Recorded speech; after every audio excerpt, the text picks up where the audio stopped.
Jerry Palm and Gary Parrish back in here for some more bracketology. Of course, everything going crazy with the conference tournaments. And Jerry, starting with you, taking a look at the Pac-12, the Wildcats, they've been ahead of the class, starting their tourney run with Stanford here. What do they need to do to stay on that one line for you, though?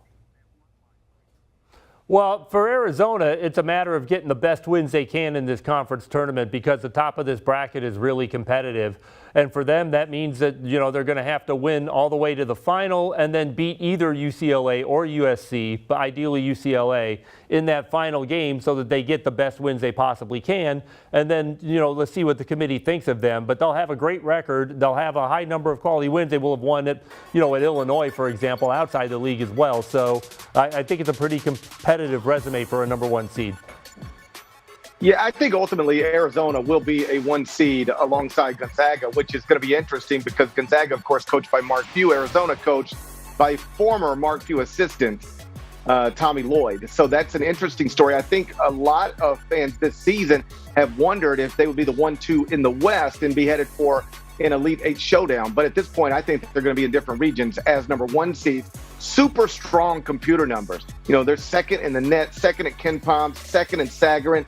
They're 14-3 in the first two quadrants with 0 losses outside of quadrant one. If you want to nitpick them a little bit, they only have 5 quadrant one wins. There are some teams in the country with double-digit quadrant one wins, but that says more about their opportunities within the league than it does anything else. At the end of the day, on Selection Sunday, I'll be surprised, frankly, if Arizona's not a number one seed.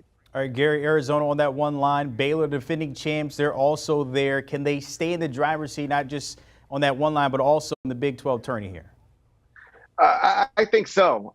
Baylor's got, one of those teams that I mentioned that has double-digit quadrant one wins. The job that Scott Drew has done, absolutely incredible. Loses 4 starters off of last season's national championship team and still has a team that is competing for a 1 seed in the NCAA tournament, despite the fact that they've been operating without 2 rotation players for an extended period of time. LJ Cryer continues to be listed as a game time decision, but folks are skeptical in the industry that he's going to play again for Baylor this season. How much will that matter to the committee if Baylor is to bow out early in the Big 12 tournament?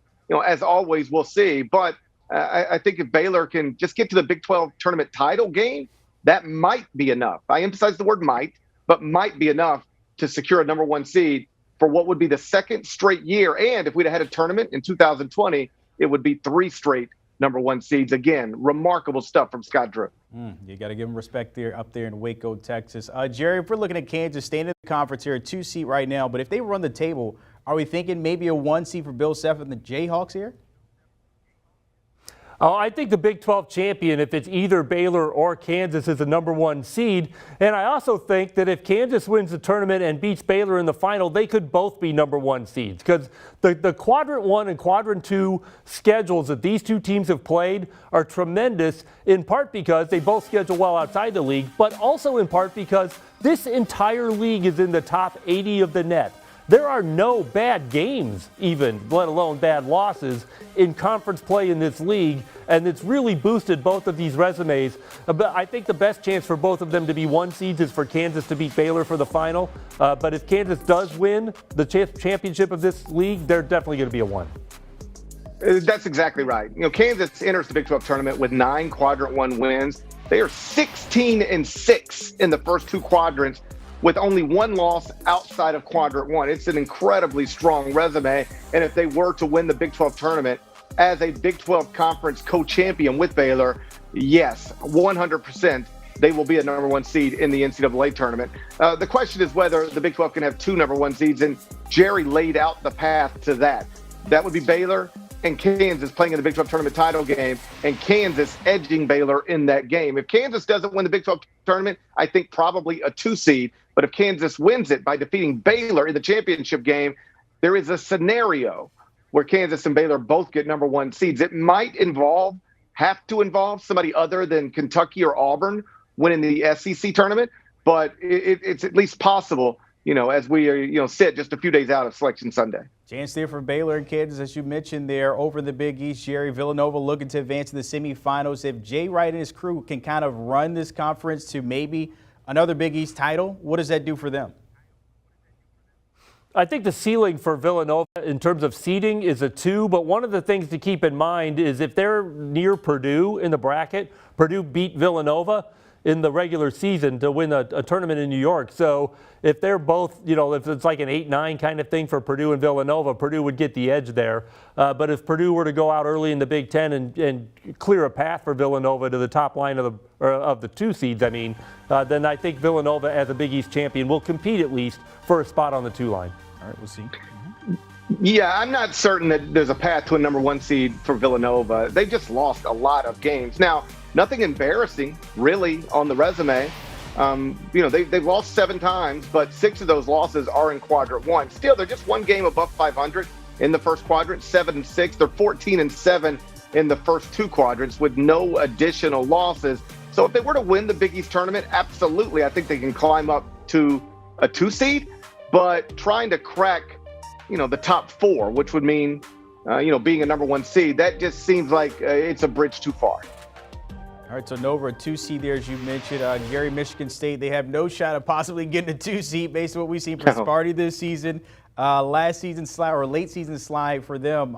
Playing Maryland tonight, what do you expect from Sparty, and how far can they really go in this tournament?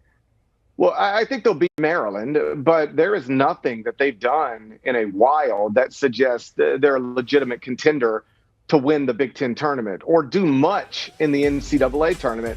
I know Tom Izzo is the coach, and he's a Naismith Memorial Hall of Famer, and everybody has an incredible amount of respect for him and what he has done in the past in this month of March. But the truth is, Michigan State is just 6-9 in its past 15 games. They've just been underwhelming game after game after game. I don't think they have a clear, great player.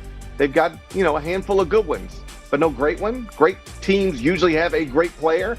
And so they are limping into this Big Ten tournament. I think they beat Maryland, maybe lose their next game. They'll be, a middle of the bracket team. And I think it's certainly possible, if not likely, that Michigan State is going to lose its first game in the NCAA tournament for the 2nd straight year. And if it happens, that'll be the first time in Tom Izzo's career that it's ever happened. Do you want a sports network that delivers everything that matters about the game? The highlights, the picks, the instant analysis, no yelling, no fake debates, no politics. Hit the subscribe button and never miss a moment.